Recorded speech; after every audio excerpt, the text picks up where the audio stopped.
주신 말씀을 가지고 의를 위하여 박해받은 자의 복이라는 제목으로 함께 말씀을 나누고자 합니다. 콘스탄티노플의 대주교 중에 크리소스톰이라는 사람이 있었습니다. 그는 설교를 무척 잘했고 덕망이 있어서 황금의 입을 가진 사람이라는 소리도 들었습니다. 그런데 하루 로마 황제가 이 크리소스톰을 한 명령을 내립니다. 예수를 믿는 것을 포기하라. 그러나 크리소스톰은 죽어도 나는 예수를 믿는다고 한 것입니다. 화가 난 황제가 그를 감옥에 집어넣으라고 했습니다. 그리고 고독하게 혼자 있도록 독방에 집어넣으라는 명령을 내렸습니다. 그때 한 신하가 왕을 말립니다. 왕이시여, 크리소스톰은 그리스도인입니다. 나도 알고 있다. 근데 왜 빨리 집어넣지 않고 뭐 하고 있느냐 물었더니 이 신하가 이렇게 이야기합니다. 예수 믿는 사람은 혼자 있는 것을 무척 좋아합니다. 그리고 그리스도인은 혼자 있는 동안에 자기 혼자 있는 적이 없습니다. 눈에 보이지 않지만 그는 혼자 하루 종일 싱글벙글하고 입으로 무언가를 중얼거리고 눈에 보이지 않는 누군가와 이야기를 계속하고 있습니다. 그러니까 독방에 집어넣으면 그에게 좋은 일만 시키는 법입니다. 왕이 어이가 없습니다. 그러니까 화가 난 황제가 그를 극악한 범죄자들이 있는 곳에 집어넣으라는 명령을 내립니다. 그랬더니 또 이 신하가 말립니다. 왕이시여, 그것은 절대로 안 됩니다. 그런 범죄자들이 우글거리는 곳에 집어넣으면 그리스도인은 너무 좋아합니다. 크리소스톰은 황금의 입을 가진 사람이라고 부릅니다. 거기에 집어넣으면 거기에 있는 사람들 다 예수 믿도록 만들 것입니다. 너무너무 좋아할 것입니다. 왕이 어이가 없습니다. 그래서 화가 나서 그러면 목을 쳐라 그랬더니 이 신하가 또 말립니다. 왕이시여, 그것만큼은 안 됩니다. 그리스도인에게 제일 큰 상급은 예수 때문에 죽는 것입니다. 그래서 죽인다고 이야기하면 얼굴에 광채가 나고 기뻐합니다. 왕이 어이가 없지 않습니까? 그럼 어떻게 해야 한단 말이냐? 답이 없는 것입니다.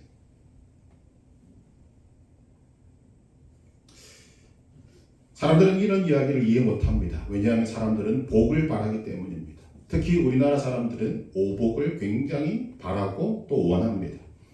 우리나라 사람들이 원하는 오복이 뭐가 있습니까? 재물, 장수, 오래 사는 것, 건강한 것, 그리고 편안한 것, 그리고 잘 죽는 것입니다.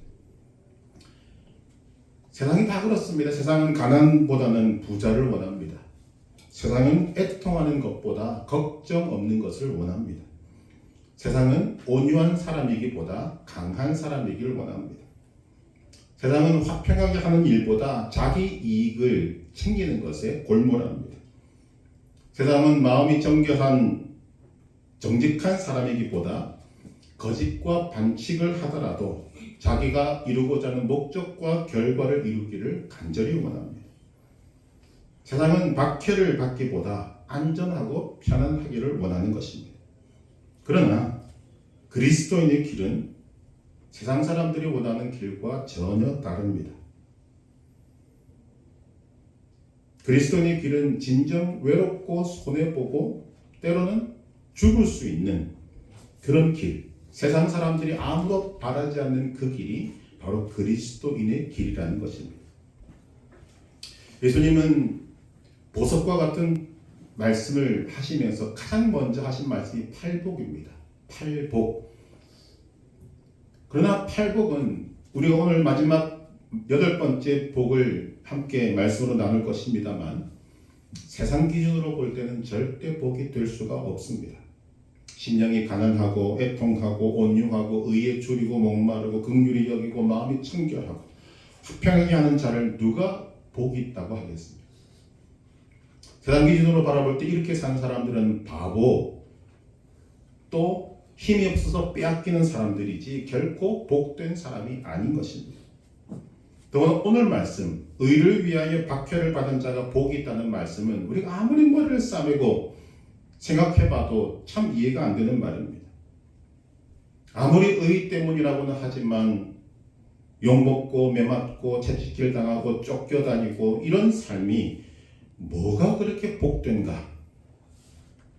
세상 사람들은 길을 쓰고 피해가야 될 길이 바로 이런 길이지 않겠습니까?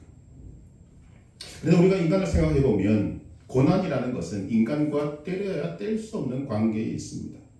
인간은 누구를 막론하고 어차피 고난 속에 있게 되는 것입니다. 즉 고난은 선택이 아니라 필수요 필연입니다. 문제는 그 고난을 우리가 어떤 태도로 맞이하는가, 그 고난을 내가 어떻게 받아들이는가, 거기에서 오늘 우리의 삶이 복된 길로 가는가 아니면 저주의 길로 가는가가 결정되는 것입니다. 그래서 그리스도인의 삶은 뭐라고 말하는가 하면 역설이다 라고 말합니다. 오늘 말씀이 그렇습니다. 의를 위하여 박해를 받은 자가 복이 있다. 말 그대로 역설입니다. 박해는 고통입니다. 아픔입니다. 슬픔입니다. 그런데 어떻게 해서 박해받은 자가 복이 있다고 하시는가? 아무리 생각해봐도 박해 없는 것이 복이지 어떻게 박해 있는 것이 복이고 그것을 당하는 것이 복이 있다고 말씀하시는가? 우리가 이 문제를 생각해 보고자 하는 것입니다. 성경이 말하는 이 박해는 몇 가지 의미가 있습니다. 박해는 천재가 아니라 인재입니다. 원어적으로 볼 때도 마찬가지입니다. 박해는 천재가 아닙니다. 반드시 사람을 통해서 오는 인재입니다. 우리는 비가 오지 않는 것 그리고 지진이 나는 것들을 바라보고 박해라고 하지 않습니다. 박해는 반드시 사람을 통해서 오게 되는 것입니다. 또 박해는 자기 잘못으로 인해서 당하는 고통이 아닙니다. 내 잘못 없이 억울하게 당하는 것이 바로 박해라고 하는 것입니다. 또 박해의 의미는 박해는 과거가 아닙니다. 지금 현재 당하고 있고 앞으로 고통이 예측되는 것, 그것이 박해라고 하는 것입니다.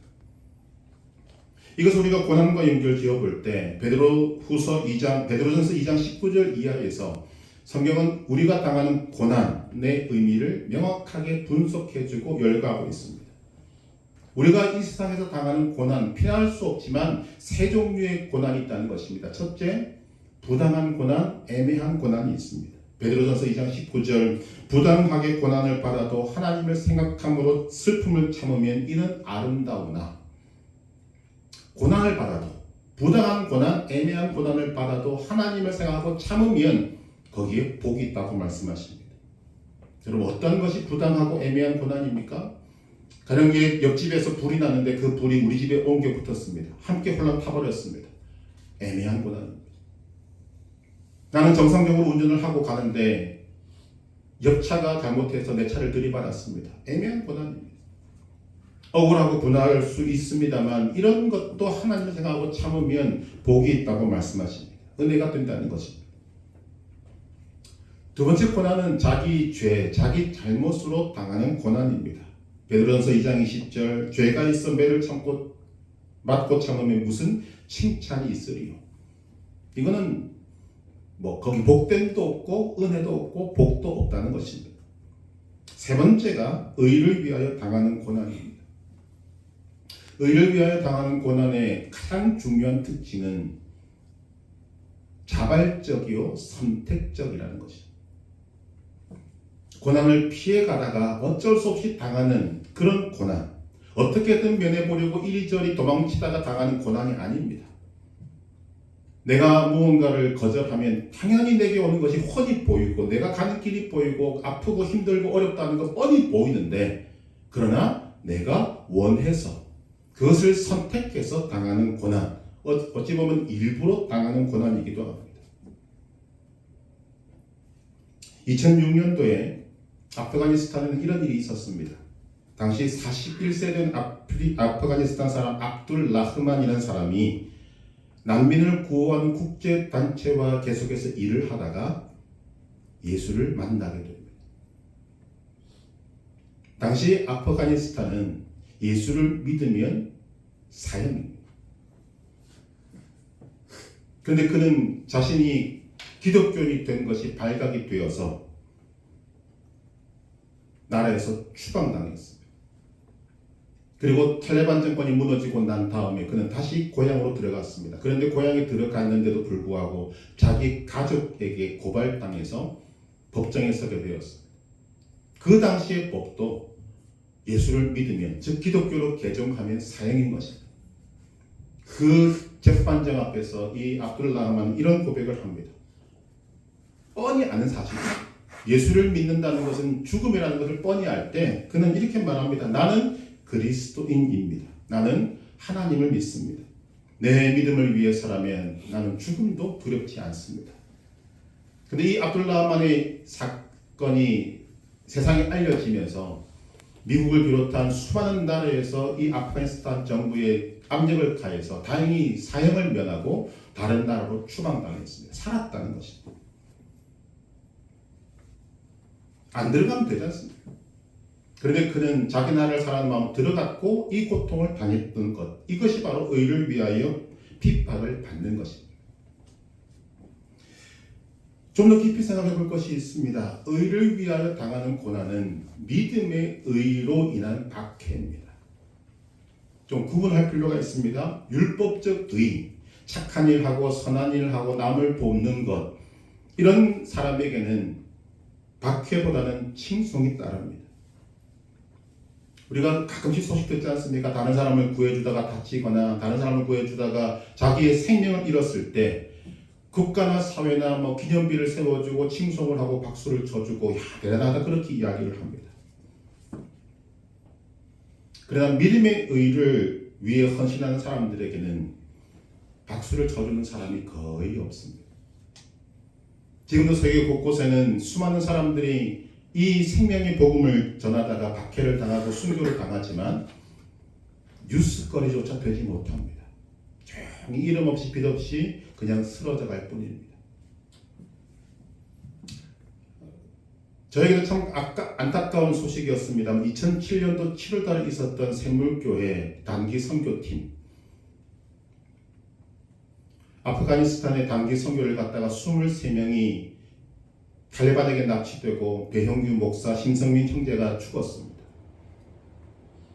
그때 여러분 어떻게 대처했는지 다 보시지 않습니까? 정부와 국민들이 박수를 쳐준 사람이 있었습니까? 아무도 없었습니다.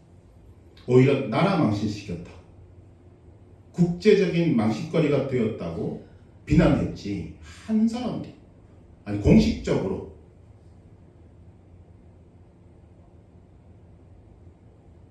칭송한 적, 들은 적이 없습니다. 만약 자선단체나 다른 구호단체가 그곳에 가서 구제를 하고 의료봉사를 하다가 그런 일을 당했다면 아마 전 세계가 난리 났을 것입니다. 그런데 그들은 믿음의 의를 위해서 했기 때문에 어떤 박수도 어떤 칭송도 받지 못했습니다. 우리가 구분되어야 되는 거죠. 그런데 믿음의 의를 좇는 자들이 환영받지 못하는 것은 어제 오늘의 일이 아닙니다. 믿음의 의의 원천이신 예수님께서 이 세상에서 바로 그와 같은 길을 걸어가셨기 때문입니다. 우리가 마태오, 마가, 누가, 요한복음을 보게 되면 우리가 깨닫는 것이 있습니다. 거듭 성경이 강조하는 것이 무엇인가 하면 예수님의 십자가 고난은 불가피한 것이 아니었다는 것입니다. 얼마든지 안 당할 수 있었습니다. 예수님은 십자가를 안 질 힘도 있었고 능력도 있었고 권세도 있었습니다. 얼마든지 피할 길도 있었고 피할 기회도 있었습니다. 그러나 예수님은 묵묵하게 자원해서 십자가를 지셨습니다. 그것이 성경이 말하는 의를 위하여 박해받는 모습인 것입니다.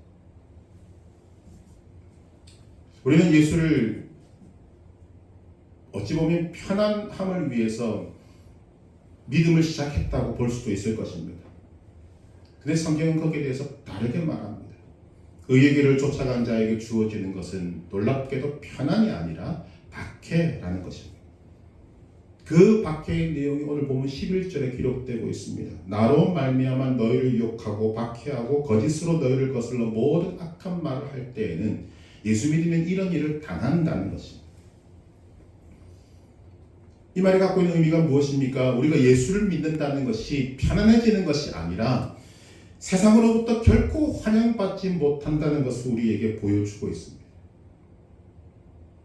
왜냐하면 그리스도인이 된다는 것은 세상이 구하는 것을 구하지 않고 세상이 원하는 방식대로 살지 않기 때문입니다. 즉 세상에서 우리는 쫓겨남을 당하게 되는 것입니다. 만약 우리가 세상 사람과 전혀 충돌 없이 화목하게 지낸다면 어쩌면 내 믿음이 지금 무언가 잘못되었을 가능성이 높습니다. 왜 사람들이 나를 미워하지 않는가? 세상과 같은 방향으로 가고 있기 때문입니다. 세상의 흐름과 같은 흐름으로 가고 있기 때문입니다. 여러분, 그리스도인은 마냥 좋은 사람이 되어서는 안 됩니다. 이 사람도 좋아하고 저 사람도 좋아하고 생각하면 참 좋은 것 같지만 아닙니다. 의에 대해서는 세상의 이 두려워하는 사람이 되어야만 합니다. 마태복음 10장 34절에서 36절 보면 예수님이 말씀하십니다. 내가 세상에 화평을 주러 온 줄로 생각하지 말라. 화평이 아니요 검을 주러 왔노라. 내가 온 것은 사람이 그 아버지와 딸이 어머니와 며느리가 시어미와 불화하게 하려 함이니 사람의 원수가 자기 집안 식구이리라. 아마 그런 과정들을 겪으신 분들도 계실 것입니다. 여러분의 삶에 의를 위하여 예수를 위하여 당하는 고난이 있으십니까? 오늘날은 우리나라에서만큼은 초대교회처럼 예수 믿는 것 때문에 추방을 당하거나 고문을 당하거나 매를 맞고 순교하는 일은 없습니다. 물론 선교지에는 아직도 많이 일어나고 있습니다. 결국 오늘 우리가 처해 있는 환경 속에서는 이런 물리적인 박해는 없다고 말할 수 있습니다. 그러나 속으로 들어가면 아닌 것입니다. 노골적인 박해는 없지만 눈에 보이지 않는 박해와 유혹과 위협은 지금도 엄청나게 존재하고 있습니다. 저는 그렇게 생각합니다. 만약 오늘 우리에게 눈에 보이는 박해가 주어지면 우리의 믿음은 훨씬 더 자라게 될 것입니다. 강하게 될 것입니다.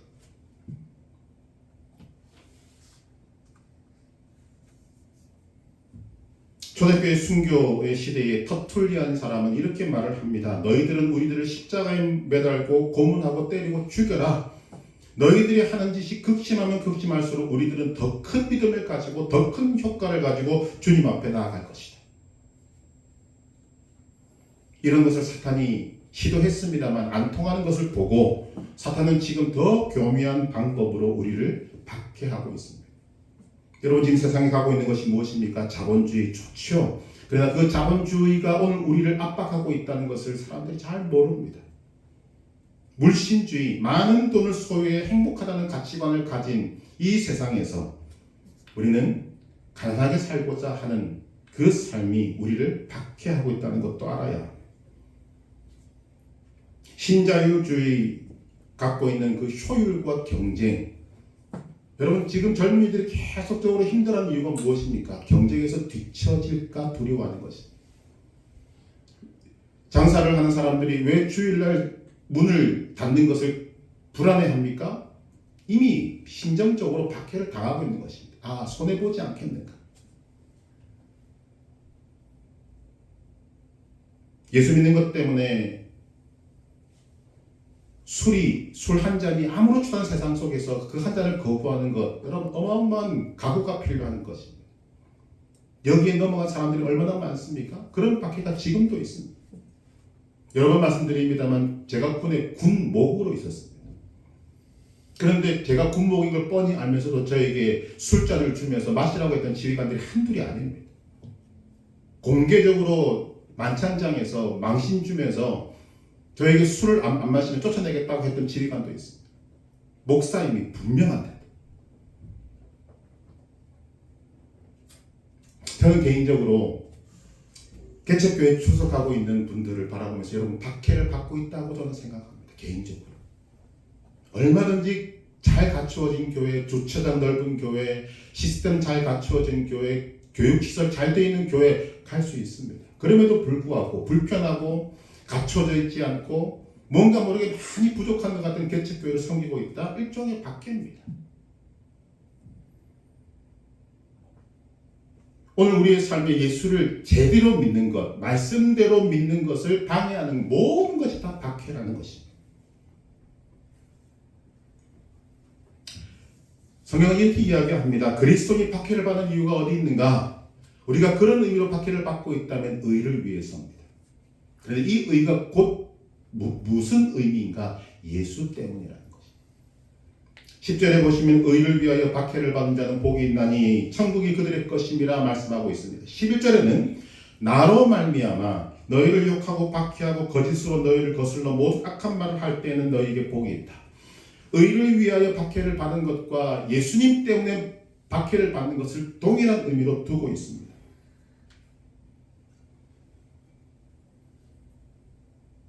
그리스도의 소망은 누가 뭐래도 예수님입니다. 예수님의 실제 제자였던 사람들과 오늘 그 뒤를 따르는 제자들인 우리들은 세상이 말하는 부귀나 공명이나 안전을 목표로 하지 않습니다. 만약 우리가 그런 것들을 따른다면 세상 방식으로 사는 것이 훨씬 더 지혜로워 보이고 현명하게 보일 것입니다. 그러나 예수를 따르는 사람들은 목표가 예수님입니다. 예수님이 말씀하신 것처럼 그들의 심령이 강해진 것은 예수님을 그 안에 모시기 위해서입니다. 그들이 애통한 까닭은 예수를 사모하기 때문입니다. 그들이 온유한 까닭은 예수를 닮았기 때문입니다. 그들은 예수님께 목마른 사람들입니다. 그들은 예수님 한 분만으로 만족하고 다른 욕심은 없는 청결한 마음을 가진 사람들입니다. 그들은 예수님처럼 세상에 화병을 맞는 사람들입니다. 그들이 이제 박해를 당하고 모욕을 당해도 참는 것은 예수님처럼 살기 위해서인 것입니다. 오늘 우리의 삶은 고난의 연속이라고 우리가 알고 있지 않습니까? 어떤 고난을 당하고 계십니까? 사실은 고난 당하고 안 당하고의 문제가 아니라 그 고난을 내가 지금 어떤 마음으로 대하고 있는가? 그 고난을 나는 어떤 목적을 두고 지금 참고 인내하고 있는가? 이것이 중요한 것입니다. 이 고난에 대한 자세와 태도가 여러분의 삶을 하나님이 기뻐하시는 복된 길로 인도할 수도 있고 저주의 길로 인도할 수도 있는 것입니다. 분명한 것은 성경은 고난이 없는 자가 복되다고 하시지 않습니다. 오히려 의를 위하여 박해를 받은 자가 복이 있다고 말씀하십니다. 역설적이지만 우리는 이 말씀을 아멘으로 받아들여야 합니다. 의를 위하여 박해를 받은 자는 복이 있나니 천국이 그들의 것입니다. 예수님은 지금 한 말씀을 하고 계십니다만 저는 오늘 이 말씀을 중심으로 해서 우리가 갖게 된 복이 무엇인가 풀어내보니까 한 10가지가 되더라고요. 첫 번째는 뭐니 해도 의를 위하여 박해를 받은 자는 천국을 소유하게 됩니다. 천국이 그들의 것입니다. 조심해야 할 것이 있습니다. 복음의 의를 위해서 박해를 받아야만 천국에 들어간다는 말씀 아닙니다. 천국은 우리가 어떻게 들어갑니까? 예수를 믿으면 들어갑니다. 영생을 얻는 것이나 하나님의 자녀 되는 것이나 천국에 들어가는 것은 오직 예수를 믿음으로만 얻게 되는 것입니다. 그런데도 불구하고 예수님께서 천국이 그들의 것임이라고 하신 뜻이 무엇인가? 우리가 믿음의 의를 위해서 예수님 때문에 박해받는 것을 통해서 내가 천국 백성임을 확증시켜 주시는 것입니다. 율법의 의를 칭송하고 박수쳐주는 이 세상, 그것만 있는 세상에서 박해와 심지어 순교까지 당하면서 믿음을 붙잡는 사람은 누가 보더라도 세상 사람이 아닙니다. 그럼 누굽니까? 하나님 나라 사람, 천국 백성이라는 거죠. 그래서 우리가 의를 위하여 박해를 받을 때 하나님께서 우리에게 확증시켜 주는 것입니다. 너는 천국 백성이다. 너는 천국을 소유한 사람이다. 하나님께서 도장 찍어주시는 것입니다. 기뻐하시기 바랍니다. 두 번째, 의를 위해 박해받은 자가 받는 복은 천국을 경험하는 것입니다. 의를 위하여 박해를 받을 때 하나님의 나라도 함께 경험하게 되는 것입니다. 즉 천국의 기쁨이 임한다는 거죠. 원어를 보시면 천국이 그들의 것임이라고 말씀하실 때 현재형을 쓰고 있습니다. 우리가 박해를 받으면 지금은 지질이 고생하고 나중에 다 보상받을 것이다 라고 하시지 않는다는 것입니다. 지금 내가 고난당하고 있는 그 자리에 하나님께서 직접 현 시점으로 천국을 경험하게 하신다는 것입니다. 그래서 천국은 이중성을 갖고 있습니다. 물론 우리는 나중에 예수님을 믿는 믿음 때문에 예수님의 영접을 받으면서 천국에 들어갈 것입니다만 그것이 다가 아니라 오늘 이 땅에서 우리는 천국을 경험하게 되는 것입니다. 스데반 집사가 예수 그리스도를 증거하다가 돌에 맞아 죽어갈 때 어떤 일이 벌어졌습니까? 그의 눈이 열립니다. 하늘이 열리고 하나님의 영광과 우편에 서신 예수님을 보았습니다. 그 자리에서. 그리고 그것을 바라본 스데반의 얼굴이 천사처럼 빛났다. 그 비슷한 빛을 예수 믿고 천국 가는 사람의 임종 자리에서 저는 보는 것입니다. 그러나 제가 그런 현장이 있어보지는 못했습니다만 예수님 때문에 고난당하는 자의 얼굴은 그보다 훨씬 더 빛날 것입니다. 천국을 경험합니다. 예수님 때문에 손해보고 예수님 때문에 박해받는 사람은 그 자리에서 천국을 경험하게 된다는 것입니다. 세 번째로 의를 위하여 박해받은 자가 받는 복은 그 자체가 복입니다. 옳은 일은 다른 대가를 필요로 하지 않습니다. 옳기 때문에 그 일을 하는 자체가 복이 되는 것입니다. 일제강점기 때 조국의 독립을 위해서 헌신했던 사람들, 그들의 목표가 무엇이었습니까? 장차 나라가 해방되면 그 나라에서 한 자리 해보겠다고 마음먹었던 사람들이 있겠습니까? 없습니다. 그 일이 옳기 때문에, 그 일 자체가 옳기 때문에 그렇게 하는 것입니다. 우리가 예수님을 믿는다는 것이 바로 그런 것입니다.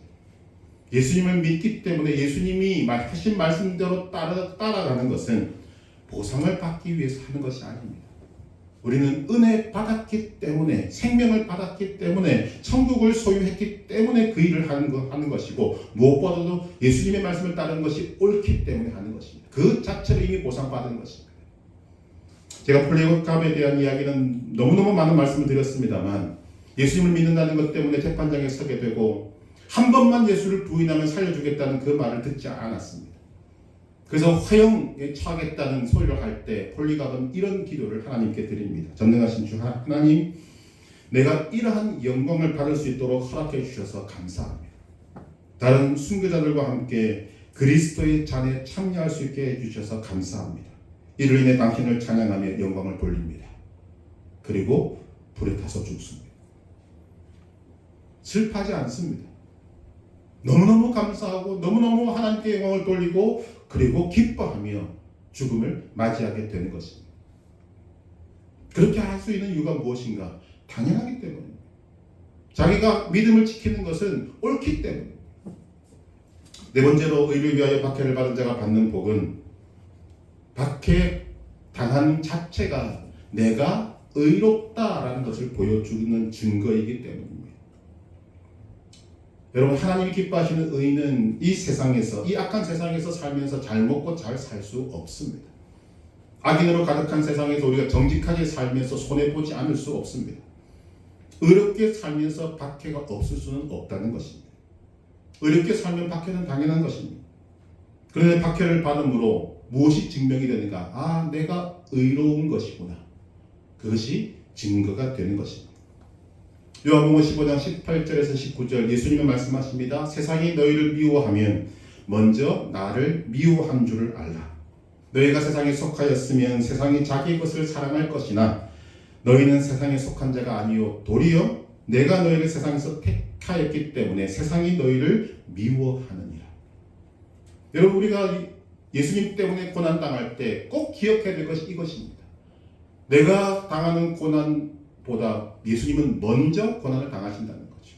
누군가 예수님 때문에 나를 욕하면 그 욕을 내가 제일 먼저 받는 것이 아니라 내 앞에서 예수님이 맞아주십니다.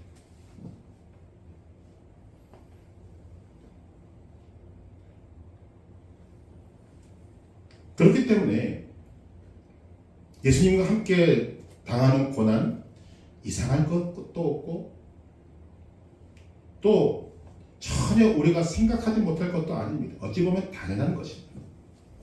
예수님이 그 길을 걸어가셨기 때문입니다.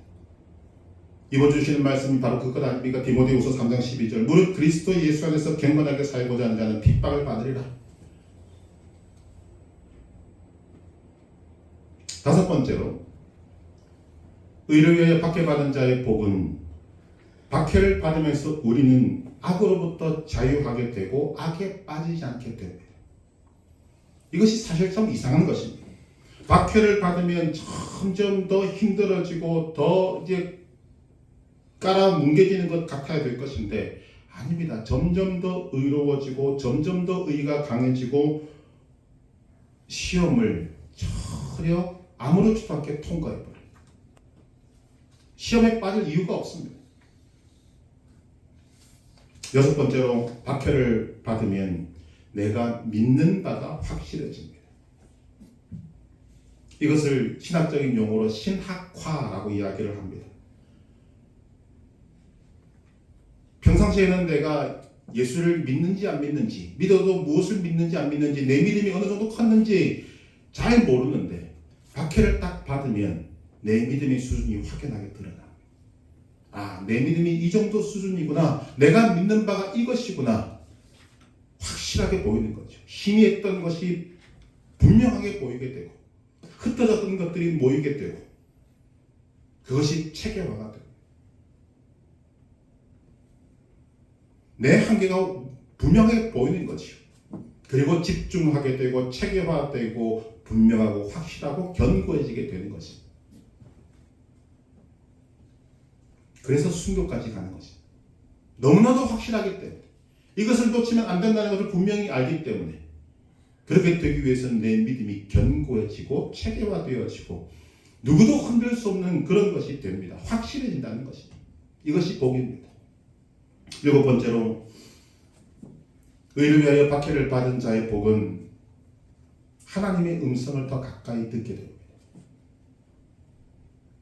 박해를 받을 때는 아니 어쩌면 고난 속에 있을 때는 여러분 긴 기도가 필요 없습니다. 주님은 어떤 주님이십니까? 우리의 신음조차도 들으시는 하나님. 그런데 그 신음이 언제 나옵니까? 힘들 때, 어려울 때, 고난 당할 때 나오지 않습니다. 긴 기도 필요 없습니다. 그때는 그냥 쫙 그 소리만 해도 하나님께서 다 들으십니다. 박해 속에 있을 때 평상시에는 아무리 불러도 내 마음에 감동이 없었던 내 주여 뜻대로 행하시옵소서, 살든지 죽든지 뜻대로 하시옵소서, 그런 찬송이 눈물이 납니다. 한 절만 불러도 하나님이 가까이 계심이 확 느껴집니다. 그 찬송을 부를 때, 기도를 할 때 하나님께서 내 곁에 계심이 확연해집니다. 그뿐만 아니라 박해 속에 있으면 하나님의 말씀을 더 잘 깨닫게 됩니다.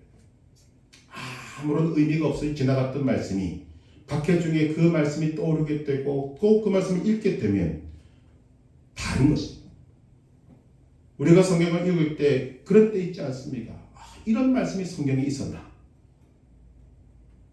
그것을 깨달을 때는 하나님께서 은혜를 주실 때이지만 고난 속에 있을 때가 훨씬 더 많습니다. 고난 속에 있을 때는 막 성경이 우리에게 막 이렇게 큰 스피커로 소리치듯이 들려오는 말씀을 듣게 되는 것입니다.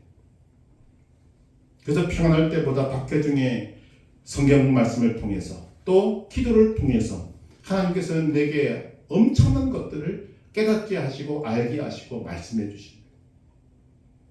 그게 고난의 복입니다. 여덟 번째로 의를 위하여 박해를 받은 자의 복은 삶이 나의 중심에서 하나님의 중심으로 바뀌게 됩니다. 즉 생각이 달라지게 됩니다. 지금까지는 우리가 아무리 눈을 넓히려고 해도 이 정도밖에 못 보던 눈이, 박해를 받을 때 눈이 하나님의 눈처럼 넓어집니다. 하나님의 영광의 세계를 바라보게 되는 거죠. 우리가 믿음이 없을 때는, 박해를 받지 않을 때는 나 혼자만 잘 믿으면 된다고 생각했을 때가 많이 있습니다. 그러나 박해를 받게 되면 하나님께서 나의 이 고난을 통해서 이루고자 하는 일들이 조금씩 보이기 시작하고 느껴지기 시작하고 알게 되는 것입니다. 이 사실을 깨달았던 사도 바울이 뭐라고 이야기합니까? 빌립보서 1장 12절에 나의 당한 일이 도리어 복음의 진보가 된 줄을 너희가 알기를 원하노라. 바울 개인의 입장으로 보면 그가 매를 맞고 감옥에 갇힌 것은, 예수 믿는 것 때문에 그렇게 된 것은 그냥 한 사람의 고난으로 끝나는 것 같은데, 바울이 감옥에서 깨달은 것이 무엇입니까? 나의 당한 일이, 내가 이렇게 예수 때문에 고난당하는 일이 너희의 복음의 진보가 된 줄을 너희가 알기를 원한다. 바울이 깨달은 것입니다. 바울 자신이 감옥에 있음으로 해서 밖에 있는 사람들이 용기를 얻어서 담대하게 예수님을 전하기 시작했습니다. 또 바울이 감옥에 있음으로 해서 난공불락 같았던 로마의 친위대, 시위대, 그들에게 복음을 전하는 기회를 얻게 되었습니다. 사람은 단순히 감옥에 갇혔다, 이것만으로 끝날 때가 많습니다만, 하나님은 그 갇힘으로 인해서 어마어마한 일을 계획하시고 이루시고 그것을 만들어 가신다는 것입니다. 그것을 보는 눈이 언제 생깁니까? 고난당할 때. 나의 작은 희생을 통해서 하나님의 놀라운 역사가 이루어지고 있다는 것을 깨달을 때 하나님이 주시는 기쁨이 내 심령 속으로 파고드는 것입니다. 그래서 빌립보서를 보게 되면 감옥에 있는 바울이 바깥에 자유롭게 있는 사람들에게 뭐라고 이야기합니까? 기뻐하고 즐거워하라. 내가 다시 말하노니 기뻐하라. 오늘도 예수님이 말씀하십니다. 기뻐하고 즐거워하라. 고난의 의미를 모르면, 박해를 받은 자의 복이 무엇인지를 모르면 죽었다 깨나도 알 수 없는 이 비밀이 오늘 말씀 속에 있는 것입니다. 아홉 번째로, 의를 위하여 박해받은 자의 복은 결과에 연연하지 않습니다. 우리는 인간인지라, 연약한지라 공부를 하거나 사업을 하거나 무엇을 하거나 언제나 그 다음의 결과를 늘 생각해 봅니다. 무엇을 해도 이것이 내가 잘하는 것일까 못하는 것일까 늘 그 생각을 하게 됩니다. 이 생각이 너무 깊어지면 분명히 한 걸음 내릴 수 있는 것도 못 내릴 때가 얼마나 많습니까? 걱정 의심인 내 삶을 좌지우지해버리면 할 수 있는 것도 못할 때가 많은 것입니다. 그러나 박해를 당하고 있으면 그 뒤에 것은 아무것도 의미가 없어집니다. 이런 마음이 되는 거죠. 주님, 저는 여기서 박해를 당합니다. 다음 일은 하나님이 알아서 하십시오. 하나님 마음대로 하십시오. 결과에 연연하지 않습니다. 결과는 하나님이 책임지실 것이기 때문에. 마지막 10번째로, 의를 위하여 박해받은 자의 복은 감사하게도 선지자의 반열에 들어간다는 것입니다. 오늘 말씀 12절은 이렇게 말합니다. 기뻐하고 즐거워하라. 하늘에서 너희의 상이 큼이라. 너희 전에 있던 선지자들도 이같이 박해하였느니라. 이 말씀에서 우리가 깨달을 수 있는 것이 무엇입니까? 우리 전에 있던 하나님의 말씀을 따라갔던 사람들, 선지자들, 그들은 박해를 당했고 하늘의 큰 상을 받았습니다. 그런데 그들이 받았던 상을 오늘 이 시대에 그들과 비교할 수 없는 작은 박해를 받았다 할지라도 박해를 받는 우리들에게 너희의 상이 큼이라. 우리를 선지자의 반열에 올려주시는 것입니다. 우리는 아브라함의 믿음을 따라갈 수 없습니다. 다윗의 믿음 따라갈 수 없습니다. 그런데 우리를 그들의 자리에 올려주신다는 거죠. 우리는 다윗처럼 10년이 넘도록 왕이 온 군대를 풀어서 죽이려는 고통을 당해본 적이 없습니다. 그런데 우리가 지금 이 땅에서 당하는 그 작은 고난을 통해서 하나님은 우리를 다윗의 반열에, 하나님이 인정하고 또 인정하시는 그 믿음의 반열에 우리들을 올려주신다고 말씀하십니다. 그래서 오늘 주님은 우리에게 다시 한 번 더 역설로 말씀하십니다. 의를 위하여 박해받은 자는 복이 있나니 이것도 역설인데 또 한 번 역설을 말씀하십니다. 기뻐하고 즐거워하라. 세상 사람들은 고난당하고 박해를 받을 때 기뻐하고 즐거워할 수 없습니다. 왜냐하면 그들은 고난의 의미를 알지 못하기 때문입니다. 그러나 주님 우리에게 말씀하십니다. 의를 위하여 박해를 받은 자, 예수 때문에 박해를 받은 자는 복이 있다. 하늘의 상이 크다. 천국이 너희들의 것이다. 그래서 말씀하시는 것입니다. 기뻐하고 즐거워하라. 그만큼 의를 위하여 박해받은 것이 복이라고 말씀하십니다. 종교개혁을 이끌었던 칼빈은 세상을 떠날 때 험난하고 전쟁이었던 그의 삶을 마무리 지으면서 성경 한 구절을 계속 읽었다고 합니다. 로마서 8장 18절. 생각건대 현재의 고난은 장차 우리에게 나타날 영광과 좋게 비교할 수 없도다. 이 말씀을 한 번, 두 번, 세 번, 16번째 읽다가 마무리를 못하고 세상을 떠났다고 합니다. 오늘 내가 당하는 고난과 장차 나타날 영광은 비교할 수 없다. 떠나는 세상이 아쉬운 게 아니라 다가올 하나님의 영광을 바라보고 거기에 속해 있는 자기 자신을 바라보면서 만족한 기쁨으로 자신의 마지막을 주님께 맡기는, 그래서 죽음의 선을 넘어가는 아름다운 인정의 장면을 우리에게 보여주는 것입니다. 이것이 의를 위하여 박해받은 자의 복입니다. 이것이 성경이 말씀하는 그리스도인의 모습이고 그리스도인의 운명이고 그리스도인의 행복입니다. 의를 위하여 박해를 받을 때, 예수님 때문에 박해를 받을 때 하나님 주시는 엄청난 축복과 영광이 항상 함께 한다는 것을 믿으시고, 오늘도 여러분 앞에 다가오는 의를 위하여, 예수를 위하여 다가오는 박해를 피하지 마시고 믿음으로 잘 감당하며 살아가는 복된 성도들 되시기를 주님의 이름으로 축복합니다.